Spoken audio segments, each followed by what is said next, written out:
ജ്യേഷ്ഠത്തിയാണെങ്കിലും മുത്തശ്ശിയുടെ കാര്യത്തില് ഏട്ടത്തി ഒരു സന്മനസ് കാണിച്ചു. പനി കൂടിയതും ഔട്ട് ഹൗസിലേക്ക് മാറ്റിയതൊക്കെ ഏട്ടത്തിയാണ്. പകരം എന്തെങ്കിലും കള്ളം പറഞ്ഞിരുന്നെങ്കിൽ ഞങ്ങൾ മുത്തശ്ശിയുടെ അവസ്ഥ അറിയുക പോലും ഇല്ലായിരുന്നു. അവസാനിച്ചു പോവുകയാണെന്ന് തോന്നി. അപ്പോൾ ഒരാഗ്രഹം മനസ്സിൽ സൂക്ഷിച്ചു. അവസാനമായിട്ട് നിങ്ങൾ രണ്ടുപേരെ ഒന്ന് കാണണമെന്ന്. പ്രാർത്ഥന മുഴുവൻ അതായിരുന്നു.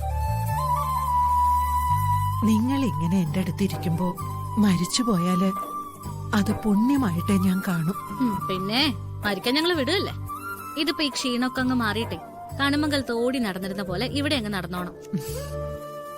വേണമെങ്കി ഞാനൊരു ഡ്യൂട്ടി തരാം. എന്താ? ആറ്റശ്ശേരി സദ്യയുടെ കാര്യങ്ങള് ഇപ്പൊ ഞങ്ങൾ എല്ലാരും കൂടിയാ നോക്കുന്നേ. എല്ലാം ഒന്ന് കൃത്യമായിട്ട് ഏൽപ്പിക്കാൻ ഒരു മാനേജർ കൂടി വേണ്ടേ? അത് മുത്തശ്ശി അയക്കും. ഒന്ന് പോടി അവിടുന്ന്. ഈ പ്രായത്തിൽ എന്നെ പിടിച്ചാണോ മാനേജരാക്കുന്നേ? അതെ, പിന്നെ ഒന്ന് എൻഗേജഡ് ആയിരിക്കുന്നത് നല്ലതാ മുത്തശ്ശി. അതെ, മുത്തശ്ശി വേറെ ഒന്നും ചെയ്യണ്ട. നമ്മുടെ ഓർഡറുകളുടെ കോൾ അറ്റൻഡ് ചെയ്യുക, അതൊന്ന് കുറിച്ചു വെക്കുക.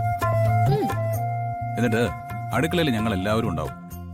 ഞങ്ങളോടൊക്കെ ഷാർപ്പായിട്ട് ദാ ഇന്ന് ഇത്രയും എത്തിച്ചിരിക്കണം എന്നൊക്കെ പറയണം. എന്താ അത് പറ്റില്ലേ? എടാ, ഏതെങ്കിലും ഒരു സ്ഥലത്ത് മാനേജർമാരോട് സത്യസന്ധമായി ഇഷ്ടമുള്ള തൊഴിലാളികളെ നീ കണ്ടിട്ടുണ്ടോ? അങ്ങനെ ചോദിച്ചാ അതില്ല. അപ്പൊ ഞാൻ നിങ്ങളുടെയൊക്കെ മാനേജർ ആയാലോ? നിങ്ങളൊക്കെ എന്നെ വെറുക്കില്ലേ? ഓ, മുത്തശ്ശിയോട് ഞങ്ങള് അങ്ങനത്തെ മാനേജർ അവനാണോ പറഞ്ഞത്? മുത്തശ്ശിക്ക് അങ്ങനത്തെ പദവി ഒന്നും വേണ്ടടി മോളെ. കൈയും കാലും ഒന്ന് നേരെയായ എല്ലാ കാര്യത്തിലും മുത്തശ്ശി നിങ്ങളുടെ കൂടെ ഉണ്ട്. സത്യം പറഞ്ഞ ഇവിടെ വന്നപ്പോ സന്തോഷമായി. എന്താ കാര്യമെന്നറിയോ? മുന്നോട്ടു പോവാനുള്ള വഴി നിങ്ങൾ കണ്ടെത്തിയിരിക്കുന്നു. എന്റെ മക്കളെ തളർന്നിരിക്കുകയാണെന്നാ ഞാൻ കരുതിയത്. പകരം ഞാൻ കണ്ടത് ആത്മവിശ്വാസത്തിന്റെ മുഖങ്ങളാ. അത് തന്നെയാ ഏറ്റവും വലിയ കൈമുതൽ. അതങ്ങ് സൂക്ഷിച്ച് മുന്നോട്ട് കൊണ്ടുപോയാ മതി.